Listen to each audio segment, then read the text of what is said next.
Bonjour tout le monde, je me présente Maxime Lévesque, je suis conseiller en aménagement du territoire et en développement régional pour la direction régionale du MAPAC au Bas-Saint-Laurent. Dans le cadre des actuels rendez-vous agroalimentaires, je me suis porté volontaire pour réaliser une capsule qui traite d'un sujet qui est très, très actuel, soit la COVID-19. Je pense que tout le monde connaît fort bien en quoi consiste cette pandémie. Les différents médias et réseaux d'information nous ont présenté la maladie de tous les angles possibles et tout le monde, à quelque part, a été confronté à diverses mesures de distanciation sociale qui ont impacté directement ou indirectement nos vies et même nos emplois. Et ces mesures-là ont également eu des impacts pour plusieurs entreprises agricoles de la région. À quelque part, la pandémie est venue changer certaines règles du jeu pour vous, et ce, à bien des égards, que ce soit au niveau de la mise en marché des produits, au niveau de l'embauche de la main-d'œuvre, au niveau de la santé des travailleurs ou encore au niveau du maintien de certains services ou activités de vos entreprises. Selon le niveau de couleur de la région, certains services comme la restauration, par exemple, ont dû cesser pour certaines entreprises qui avaient ce type d'offre. Dans d'autres cas, de nouveaux défis, de nouveaux enjeux et même de nouvelles opportunités se sont ajoutés depuis mars dernier à vos entreprises. La présente capsule a été conçue dans cette optique-là et va porter sur 3 témoignages de producteurs agricoles qui ont eu à s'adapter à cette nouvelle réalité de la COVID-19.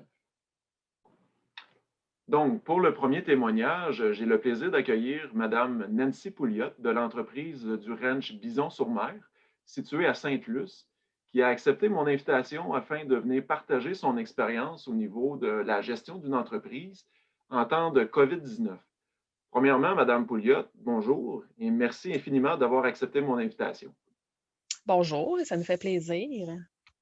Madame Pouliot, votre entreprise se spécialise dans l'élevage de bisons, ce qui est un peu hors du commun au Québec et même dans le Bas-Saint-Laurent. J'aimerais ça, dans un premier temps, vous inviter à nous raconter la petite histoire de votre entreprise et également à nous partager ce qui vous a amené à choisir ce type d'élevage. Ben, tout d'abord, dans le fond, pourquoi qu'on a choisi le bison? Ça fait longtemps que le bison fait partie de la famille à mon conjoint, dans le fond, c'est issu d'une passion familiale que les Corbeils avaient pour le bison. La famille à mon conjoint en avait depuis 1988. Quand on s'est mis en couple, moi puis mon conjoint, on a décidé de racheter quelques bisons pour pouvoir poursuivre l'élevage familial. Fait que c'est de là qu'est issu cet élevage-là de bisons. OK, super. Dans le fond, c'est de père en fils, la tradition s'est perpétrée et c'est comme ça aujourd'hui que vous en êtes venu à avoir une entreprise à vous et à votre conjoint. Exact. Dans le fond, à peu près en 2005, on a racheté 7 bisons pour pouvoir poursuivre cet élevage-là. Aujourd'hui, on est rendu environ à 140 têtes ici à Sainte-Luce. Puis est-ce que vous offrez, par exemple, des services d'agrotourisme comme pour l'instant, est-ce que vous offrez, par exemple, le service de visite à la ferme? Parce que le bison, c'est un animal qui peut susciter beaucoup d'intérêt. Est-ce que c'est quelque chose que vous offrez pour l'instant? Pas pour l'instant, ça fait partie de nos projets de développement, puis on sait que les gens ont vraiment un intérêt immense pour le bison. C'est pas commun comme élevage, fait que on a déjà beaucoup de personnes qui arrêtent à la ferme, puis on leur fait peut-être des petites visites là, sur le site, mais sinon, ça fait partie de nos projets de développement pour les prochaines années, là. On a l'intention d'aménager notre environnement, notre ferme pour pouvoir accueillir des gens de façon sécuritaire, puis de tout mettre ça, fonctionnel pour accueillir les touristes et les locales, évidemment. Super. La COVID-19, on le sait, est parmi nous depuis mars dernier. Des mesures de distanciation sociale ont été mises en place là, dès le début de la pandémie avec le passage des régions d'une couleur à l'autre. Euh, Certaines entreprises ont connu des difficultés, ont connu des enjeux par rapport à la pandémie. D'autres entreprises ont plutôt vu la possibilité de saisir une opportunité de développement de ces affaires, d'un modèle d'affaires plus adapté en fonction de cette pandémie-là. De votre côté, comment ça s'est passé, la gestion de votre entreprise au niveau, pendant ce contexte de COVID-19 et qu'est-ce que vous avez eu à faire pour vous adapter pour justement passer au travers de cette pandémie-là jusqu'à aujourd'hui? Dans le fond, pour nous, la COVID a été une sorte d'opportunité parce que on avait, au début de la pandémie, on n'avait pas d'employés.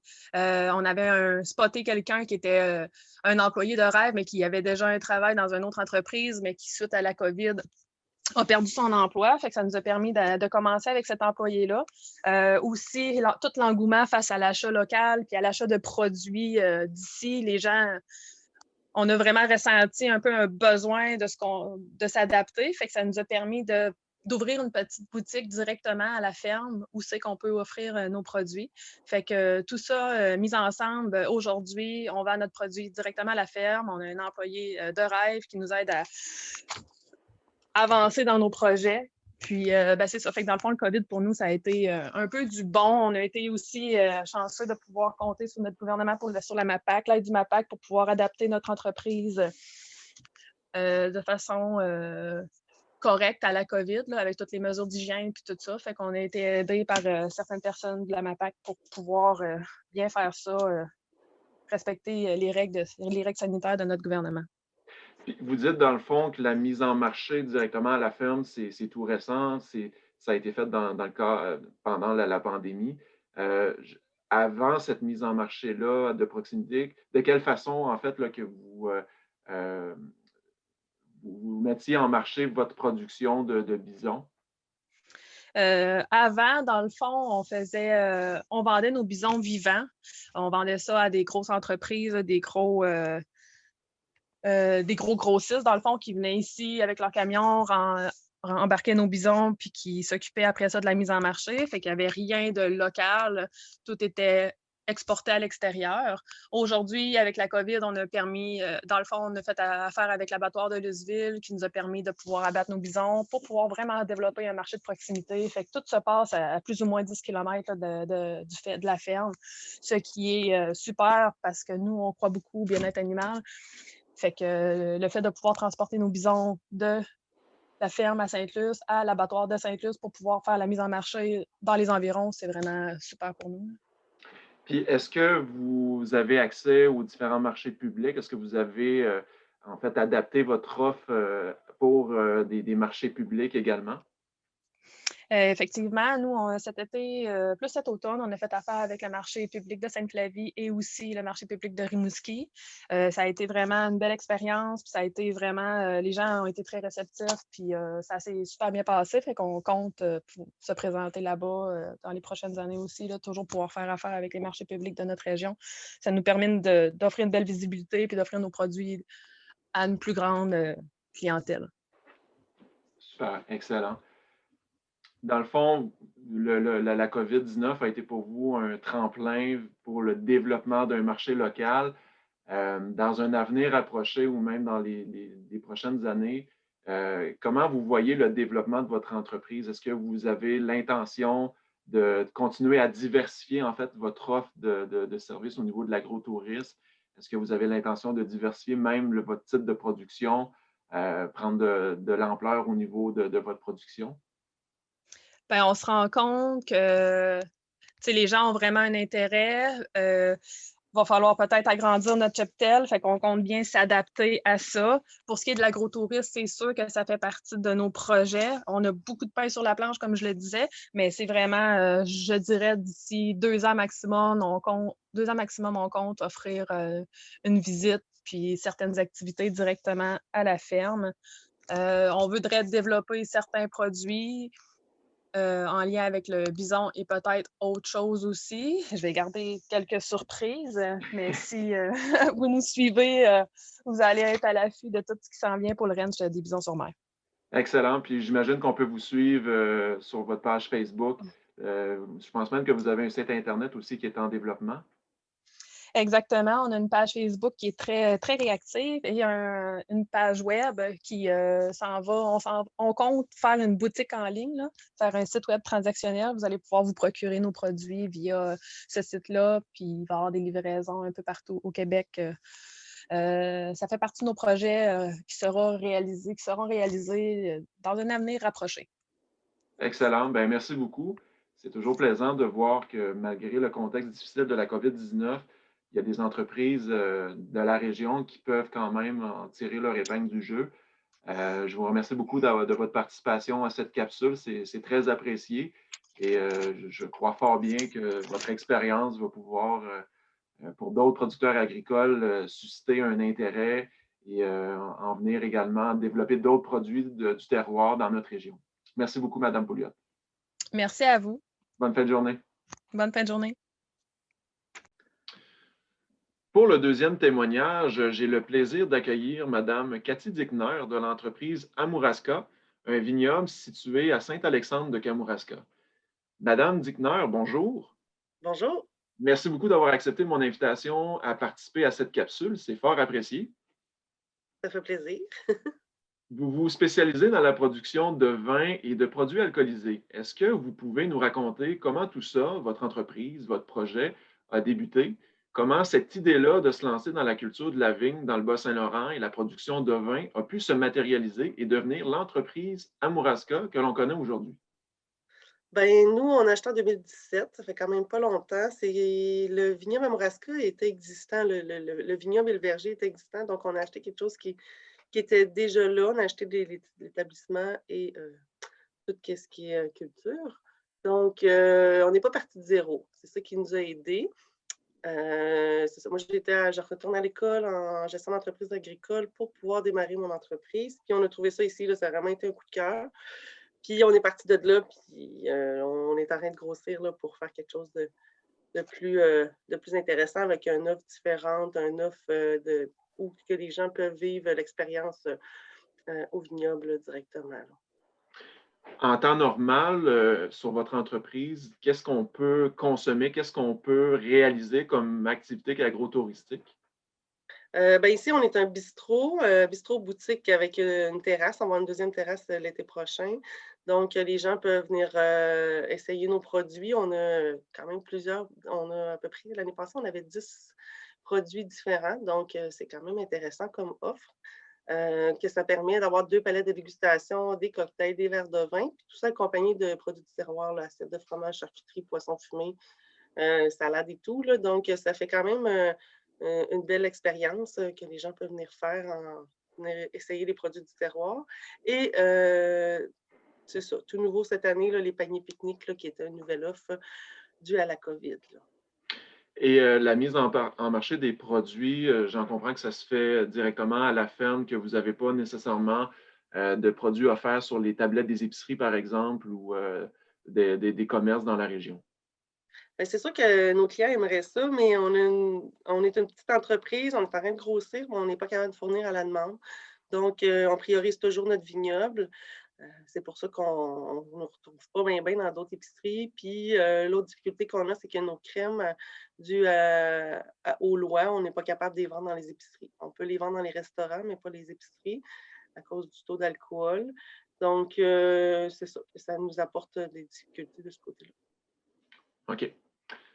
Compte tenu des mesures de distanciation sociale qui ont été mises en place depuis le début de la pandémie de COVID-19, et puisque vous offrez normalement là, des services de vente à la ferme, aussi de consommation dans votre bistrot, euh, est-ce que vous avez eu à adapter certaines de ces activités-là dans le but, d'une part, de les maintenir dans votre offre de service, mais aussi d'assurer d'une certaine façon de la viabilité de votre entreprise? Parce qu'on en comprend, dans le fond, avec le passage de la région vers d'autres paliers de couleurs, couleur rouge, entre autres, couleur orange, ça vient limiter là, les possibilités d'offrir un service à l'intérieur de bistrot, par exemple.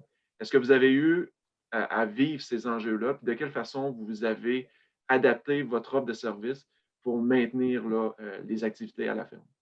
Ben, c'est sûr qu'il a fallu s'adapter parce que là, au départ, c'est comme on a perdu des autobus, on a perdu au mois de juin, là, on a quand même perdu quelques contrats. Donc, c'est ça, on a fallu enlever des tables aussi dans le bistrot pour la distanciation, installer toutes les paravents. Donc, on s'est viré de bord et on a décidé de faire des paniers pique-nique pour pouvoir accueillir plus de gens. On a installé des tables de pique-nique partout dans le verger puis dans le vignoble, à des belles places stratégiques où le paysage était quand même intéressant. Puis que ça permettait aux gens d'essayer plusieurs produits. On embouteillait des petites bouteilles de vin au lieu d'être des 750, on y était avec des 375. Donc, c'est ça, le panier venait avec 2 à 3 bouteilles de vin, puis une bouteille de crème et plus. Donc, les gens pouvaient repartir aussi. S'il n'y avait pas tout bu, ils repartaient avec les restants de bouteilles. Ça, c'était intéressant. Puis, c'est ça, que les gens allaient au champ. Ça nous a permis d'accueillir beaucoup plus de gens. Puis, la distanciation physique était complètement là. Donc, c'était vraiment plus facile. Mais il a fallu quand même réfléchir. Puis, ça avait plus de manipulation, racheter des bouteilles. Il a fallu se virer de bord assez vite puis bien faire les choses, mais ça a quand même été une réussite. J'imagine, vous, comme entrepreneur, là, qui voyez en fait, les règles du jeu changer en cours de route avec la COVID, ça a dû être un stress là, que vous avez vécu parce on était quand même devant l'inconnu. Est-ce que vous avez eu recours à des aides extérieures pour vous aider justement à adapter votre production, votre offre de service pour la maintenir à votre clientèle? Oui, c'est sûr que ça a changé des choses. Là. Il a fallu, on a été chercher de l'aide du côté du gouvernement avec le 40 000 pour les entreprises. Moi, j'ai été chercher la PCU pour être capable d'avoir un salaire parce que l'entreprise n'était plus capable de me payer un salaire. C'est ça. Là. Donc, on a été chercher un petit peu d'aide de ce côté-là. Après ça, c'est ça. Là, je dirais que ça a été un moment assez c'est difficile pour l'entreprise, surtout en démarrage. Là, on a beaucoup de frais, on a mis beaucoup d'investissements. On était en gros questionnement qu'est-ce qui allait se passer. Puis le mois de mars-avril, ça a été des bouts assez difficiles là, sans savoir où est-ce qu'on s'en allait dans cette période-là. Quand on a su qu'on pouvait ouvrir l'été quand même puis accueillir quelques touristes, ben ça nous a donné vraiment une chance parce que ça aurait été, tu sais, jouer d'autres restaurants, d'autres places qui ont été fermées, puis ça ne doit pas être facile pour ces personnes-là, ces entreprises. Grâce à votre créativité, vous avez été en mesure de maintenir vos activités puis d'assurer du moins une viabilité à long terme de votre entreprise par les mesures alternatives que vous avez entreprises. Est-ce que ces mesures-là, vous avez l'intention de les maintenir dans le temps, une fois qu'on va être de retour à la normale avec le après-COVID? Est-ce que vous avez l'intention de maintenir ces activités-là, ces services que vous avez développés alternatifs à, par exemple, ce que vous faisiez normalement à l'intérieur du bistrot? Est-ce que vous avez l'intention de les maintenir à long terme? Ben, je vous dirais que le panier pique-nique, c'est sûr que si on ne la refait pas, les gens vont leur demander. Là, tous ceux qui ont vécu l'expérience ils ont vraiment aimé ça, tu sais, d'être toute seule au champ. Puis c'est ça, là, c'est vraiment une belle expérience. Donc, oui, on va le refaire, mais on va le faire un petit peu différemment. On va simplifier un petit peu toute cette logistique-là parce qu'on a eu quelques complications, mais c'est ça, là, on se donne une deuxième année, mais oui, on va refaire les paniers là, pour que les gens puissent continuer à vivre une expérience le fun à la ferme. Là. C'est notre devise qu'on s'en va vers ça. Là. Super.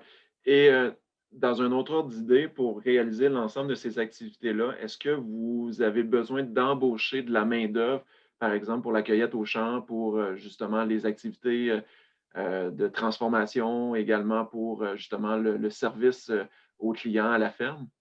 Oui, oui, c'est sûr qu'on a des employés. Là, cet été, là, j'avais 6 employés là, pour m'aider, plus des bénévoles, beaucoup qui viennent faire de la cueillette. C'est ça. Puis sinon, on se débrouille quand même là, avec ma petite gang là, de 6 personnes là, pour faire la plupart. Mais c'est sûr que le COVID, cette année, d'habitude, j'ai beaucoup de bénévoles qui viennent embouteiller, qui pour la transformation. Mais comme on ne pouvait pas se regrouper, puis c'est toutes des personnes souvent à la retraite, puis plus à risque. Donc, cette année, il y a eu plus de frais côté employé parce que j'ai payé plus de gens pour travailler côté transformation, même côté champ. J'ai eu moins de monde. Là. Ça a été, le monde avait plus peur, donc il venait moins. Donc, c'est ça, il y a des coûts plus élevés pour nous cette année dû à la COVID. OK. À moyen et long terme, vous avez abordé un peu la question d'entrée de jeu. C'est quoi les perspectives de développement dans les prochaines années pour votre entreprise? Est-ce que vous avez l'intention de diversifier davantage votre offre au niveau agro-touristique? Est-ce que vous avez l'intention, par exemple, d'agrandir les superficies en culture pour la vigne? Pour vous, c'est quoi les perspectives à long terme? Ben là, on commence l'été prochain, on plante encore un autre 1000 plants de framboises, on plante de la rhubarbe parce qu'on veut augmenter notre production de notre vin de rhubarbe et framboise, qui est un gros vendeur. On pourrait en faire 20 fois comme on en fait là, puis ça se vendrait tout. Donc, on essaye de grossir un peu tout en restant dans une proportion quand même, je dirais artisanale, là, pas trop grosse. Après ça, on veut rajouter une terrasse à l'arrière. On va faire des gazebos justement pour les paniers pique-nique.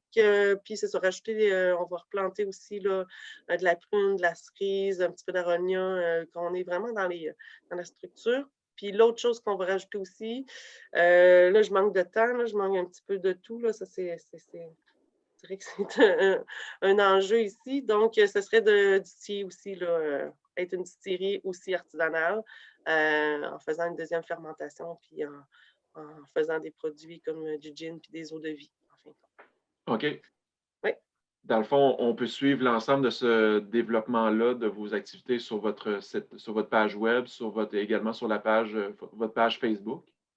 Oui, c'est ça, oui. Puis, c'est ça, mon site web, il est en reconstruction présentement, là, que sur le prochain site, là, on va voir, là, justement toutes nos futures étapes, là, qui s'en viennent aussi.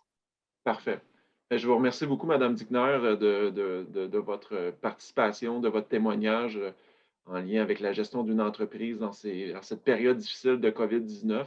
C'est fort apprécié et j'ai bien l'impression que cette expérience-là vécue par vous, puis votre créativité aussi que vous avez eu à utiliser pour justement offrir des produits alternatifs à ce que vous avez normalement dans votre entreprise, va susciter beaucoup d'intérêt de la part de d'autres producteurs agricoles dans la région.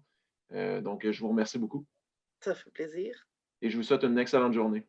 Vous aussi, bonne journée. Merci, au revoir. Alors, pour le troisième témoignage, j'ai le plaisir d'accueillir Mme Louiselle Tremblay de l'entreprise Les Fraîcheurs de la Vallée, une entreprise qui se spécialise dans la production de champignons dans la municipalité de Causa-Piscale. Madame Tremblay, bonjour. Oui, bonjour.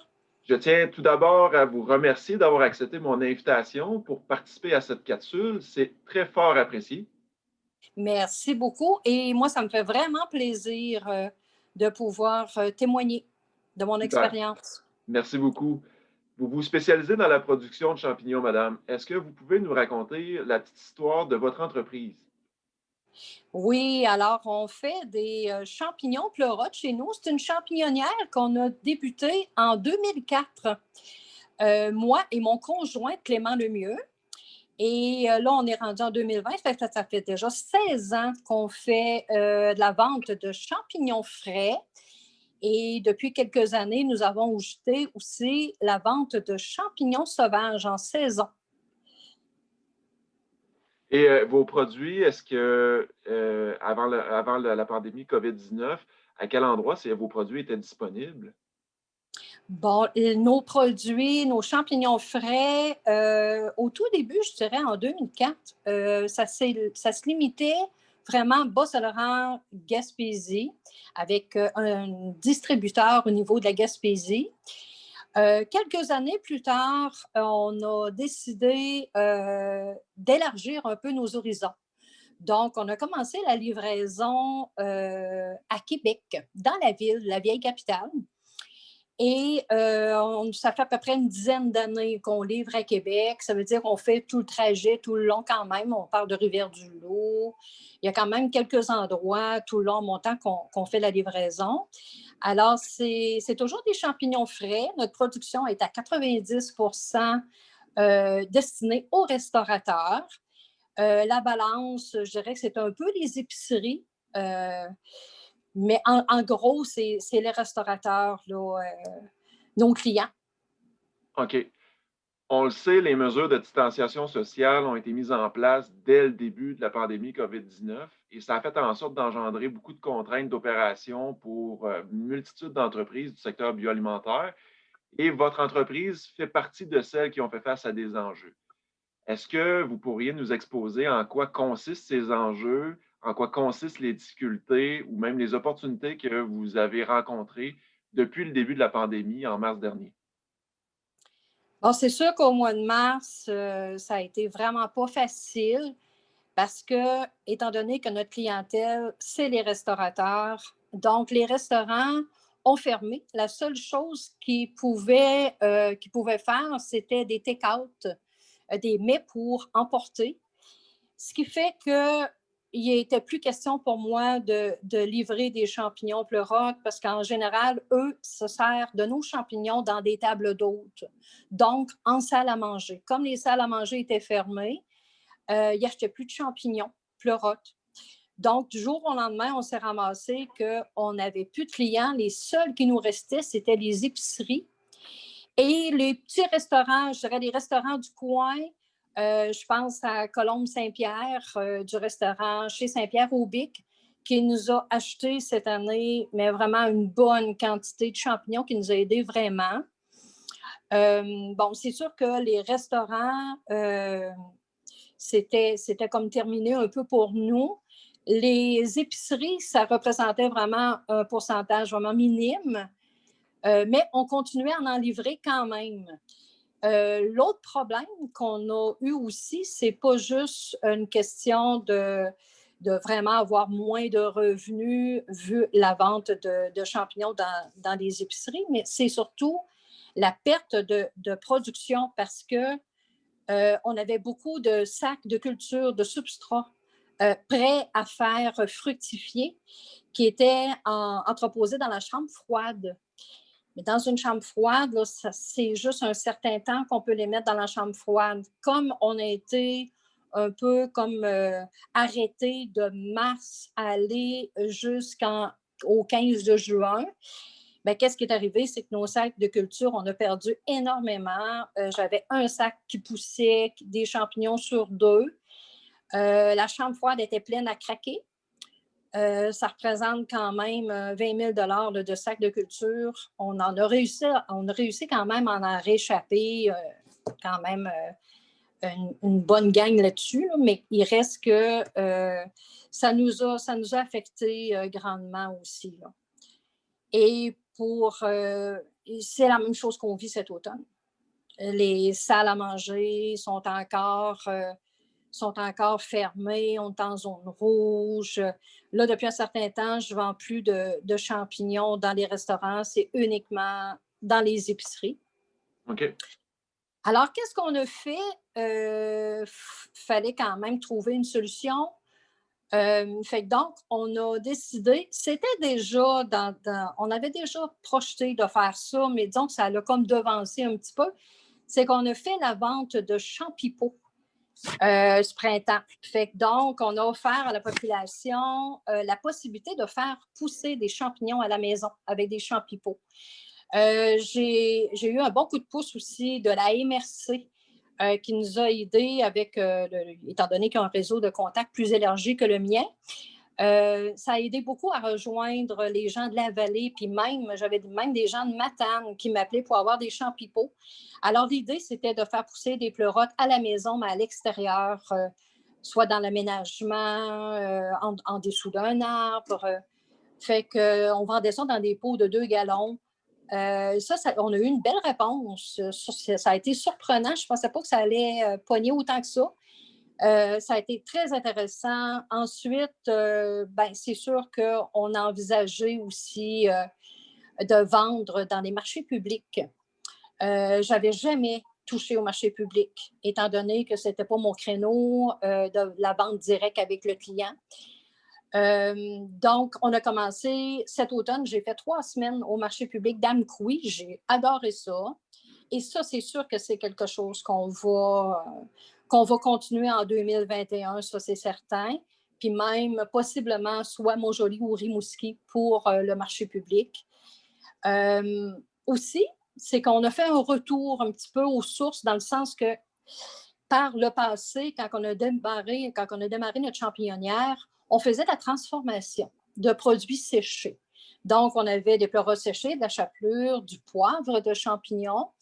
Alors, on a recommencé à faire ça cet automne. On a dit, il fallait vraiment se diversifier, puis on a réalisé aussi que d'avoir vraiment juste une clientèle cible comme les restaurateurs, ce n'était pas la meilleure chose, surtout quand il nous arrive une pandémie. Alors, on a décidé d'ajouter des cordes dans notre arc. Cet automne, on a vraiment eu de l'aide du MAPAC parce qu'on a décidé, en plus des champignons séchés, d'y aller vraiment vers d'autres transformations. Et on a eu de l'aide du PADAR. Alors, c'est un programme pour aider justement les producteurs qui avaient eu des difficultés en région. Alors, on s'est équipé dans notre salle d'emballage. On s'est équipé d'équipements de frigidaire, de poêles, pour pouvoir faire de la transformation comme faire une moutarde à base. Tous les produits vont avoir des champignons dedans. Alors, on parle de moutarde, on parle de vinaigrette de pleurotes, on parle de marinade faite avec des pleurotes. Puis, j'ai eu la chance d'avoir Colombe Saint-Pierre du restaurant chez Saint-Pierre qui m'a donné des bonnes recettes pour que je puisse faire la vente de ces produits à la ferme et dans les marchés publics aussi. Alors, on revient vraiment à la case départ. Alors, on va continuer à faire la vente de champignons frais quand même à Québec.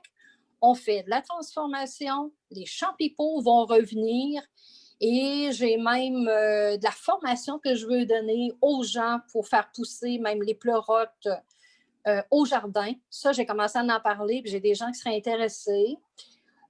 Puis peut-être dans l'avenir aussi, essayer de faire de l'éducation de nos pleurotes auprès des jeunes. Il ne faut pas oublier que les jeunes au secondaire, au primaire, c'est nos futurs clients. Alors, comme des fois, le pleurote, c'est un champignon qui est méconnu.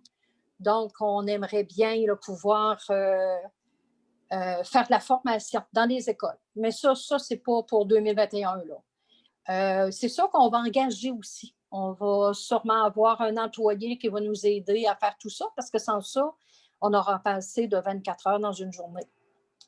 Fait qu'en gros, c'est ça. Fait que donc, la pandémie, ça a eu deux volets. Un volet que, oui, ça nous a touchés grandement. On a eu des pertes de revenus. Mais d'un autre côté, ça nous a permis de nous repositionner et de dire, ben qu'est-ce qu'on fait? Parce qu'on veut continuer encore dans la production de champignons. Il n'est pas question d'abandonner ces années-ci.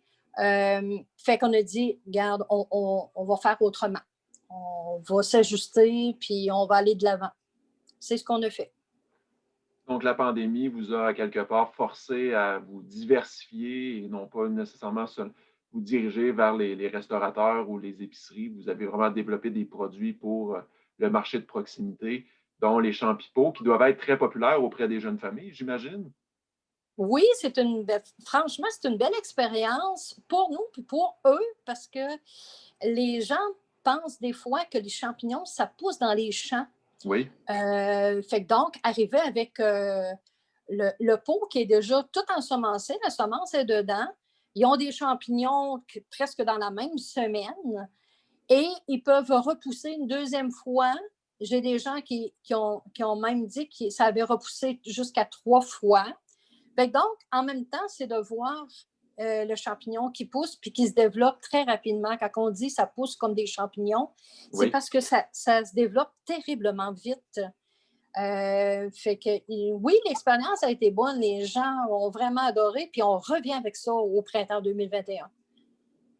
Puis est-ce que cette diversification-là de vos activités va faire en sorte que vous allez devoir accroître votre production de champignons pour justement fournir à ces diverses demandes-là? Accroître la production de champignons, peut-être, oui, parce que j'ai la capacité de le faire. Là, ces temps-ci, moi, j'ai 3 salles de culture de champignons où je fais pousser mes champignons. À l'heure actuelle, j'ai une salle qui fonctionne, puis je vous dirais que depuis la pandémie, j'ai une salle qui n'a jamais redémarré. OK. Ce qui fait que oui, puis en même temps, il ne faut pas oublier que la transformation se fait souvent avec des champignons, soit qui sont un petit peu moins beaux. Donc, un champignon peut-être de deuxième qualité quand même, de belle qualité, mais de deuxième qualité, qu'on va pouvoir en faire sécher, oui, mais en même temps, faire d'autres transformations avec. Là. C'est ça qui est intéressant. Tout à C'est fait. pas juste, oui, c'est pas juste les faire sécher, là, c'est vraiment y aller avec de la transformation que les gens vont pouvoir venir chercher à la ferme. Et en même temps, ben, les visites à la ferme vont recommencer aussi ce printemps. Excellent. En espérant que les tendances au niveau de la pandémie puissent s'améliorer et faire en sorte que justement ces activités agrotouristiques puissent avoir lieu sur votre ferme. Oui, exactement. Puis je pense qu'il y a moyen de fonctionner quand même, à moins, parce qu'on est quand même un service essentiel, c'est quand même la nourriture. Les visites à la ferme, je veux dire, il n'y a pas d'achalandage. On n'est pas comme une visite à un zoo où il y a un paquet de monde, là. Donc, on est capable de s'organiser, d'y aller sur appel. On cédule vraiment nos gens qui viennent nous visiter pour éviter justement qu'il y ait là, une coupe des rassemblements. Fait qu'on s'organise. Non, je pense qu'il faut être quand même prudent. Mais d'après moi, au printemps, ça devrait recommencer tranquillement, là. On va se le souhaiter. Je vous remercie beaucoup pour votre témoignage, madame. C'est fort apprécié, puis j'ai vraiment l'impression que ça va inspirer d'autres producteurs agricoles qui sont confrontés aux mêmes enjeux que vous, à justement envisager une diversification de leurs activités pour justement s'adapter à la pandémie COVID-19. Alors, je vous remercie beaucoup. Ben, merci à vous. Et je vous Passez une souhaite belle journée. merci à vous aussi. Au revoir. Au revoir.